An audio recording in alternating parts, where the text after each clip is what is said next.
Hi YouTube. So check this out. No, not my mess. You have to excuse that. I have got me here my latest op shop score, and I'm pretty stoked about this. So you've known me, speakers are a weakness for me when I'm at the op shop, amongst other stuff of course. These are BOSE, and it's a series I have never heard of before. But then again, a lot of BOSE is kind of before my time, or at least I was just a knee-high ankle biter when these were big. But these are Interaudio 4000, 10 to 100 watts, 4 to 8 ohms of course.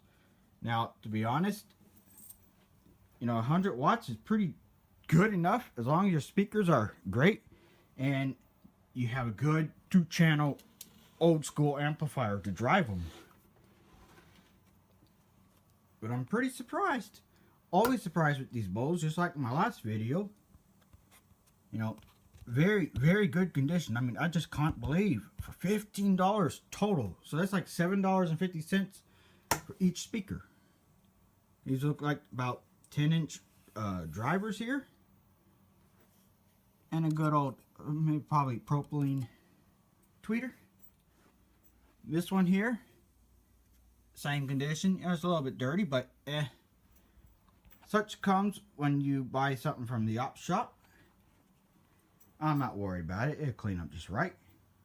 Now, you know, a lot of times I always give speakers at an op shop a fair go if the price is right. You know, sometimes they ask stupid prices, but oftentimes you find speakers. Now, these, of course, from my other video, these are pretty good, but they have that timber look, and that's just like these ones here.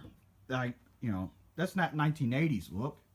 And these ones actually were, oh, you have to excuse my mess, SP93 from JVC, and they're alright, but they're just run-of-the-mill 1980s speakers. Now these BOSE speakers, they did have these meshes, and, you know, of course the BOSE logo, which that's all fine, whatnot, but I kind of dig just the plain exposed look like that. So nonetheless, the only trouble of course with these is that in my setup, they, you know, you don't get good sound from tiny spaces. So I'm not sure. This one might not be so bad, but I don't know what I'm going to do here just yet. That's the only downfall to having great sounding speakers, is that, you know, and I like the bass. That's the biggest thing. You know, I gotta have boom. I gotta have low end thump in my music. I don't, you know, live in a tin shack, and I don't want my, you know, music to sound like that. So you don't get big sound without good volume. Nonetheless, I'll get these connected and we'll see what happens. I reckon for now I'll just leave them here for testing. I just put that one down there. I'll deal with the shelves, you know, later on, but I have been fiddling around with some of my tracks, and yeah, I am stoked for a total of $15. The sound of these speakers is just bloody awesome, and you know, for BOSE, that's kind of what I expected. Now, you know, these compared to say dinky ass little turds like this, which these also cost like $20 or $30, these are heaps better. Now, I do have to stop and say that no, they are not perfect. They are not several $1,000 speakers. However, you know, if you don't want to spend a lot of money and you want decent sound, I really recommend when you go to the op shops, keep an eye out for, you know, these speakers. Like I said, there are oftentimes a lot of vintage 80s speakers, but these are kind of, the BOSE, that's what you really want to be after. There's a few other brands. I won't get into that. But, yeah. I mean, there's, of course, a lot of hate on BOSE, which, you know what? More power to you. Because the more of you that talk shit on BOSE drives the price down. And I am just happy. I would rather these not have a lot of attention. I'm still hunting after some BOSE 601 Series 3 speakers, which my dad had.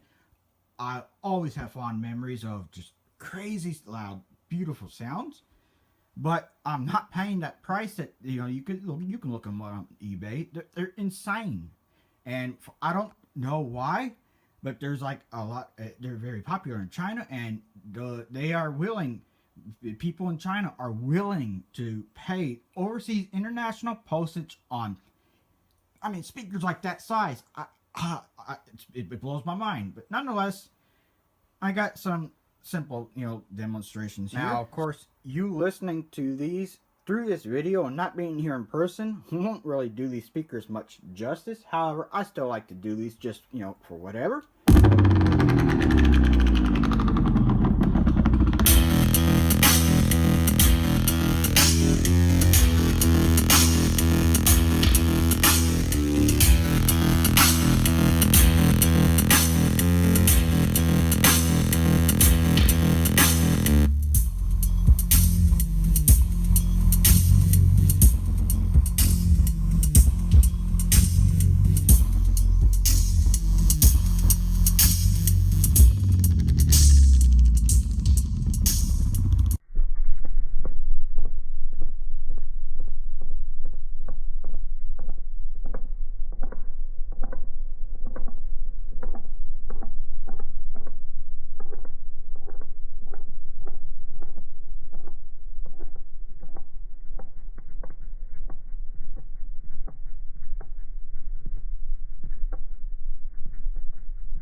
Yeah, so I mean, wow, I am completely stoked with the performance of these. Mostly because, I mean, $7.50 each, you can't go wrong.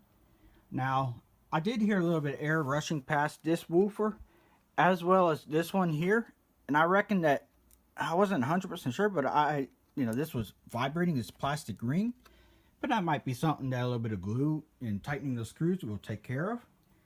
But the amount of bass that I get from these, it boggles my mind, because I have a 12-inch dedicated woofer down here, which, mind you, during these tests, this was not active, just the BOSE speakers. This guy here, the problem, with this office and my collection here, in particular, all of these picture frames, is they vibrate like crazy. Enough to the point, like my cups, they all fell down, and some of this stuff sometimes falls down when I'm really jamming. But nonetheless, these speakers here cause almost the same amount of vibration as that big woofer down there. It's just, I did not expect this much bass to come from there. And in actuality, I'm happy about that, because I can get that out of here and, maybe put that in my living room or whatever, where, because that actually goes to,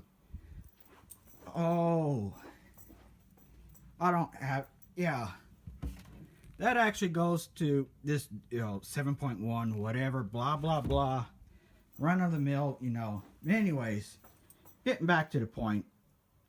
If you go to an op shop and you see BOSE speakers and the price is good, I reckon, hey, just go for it. Because, to be honest, I'd rather have this any day over those dinky little desk speakers you find, I won't even name stores. But, yeah, later.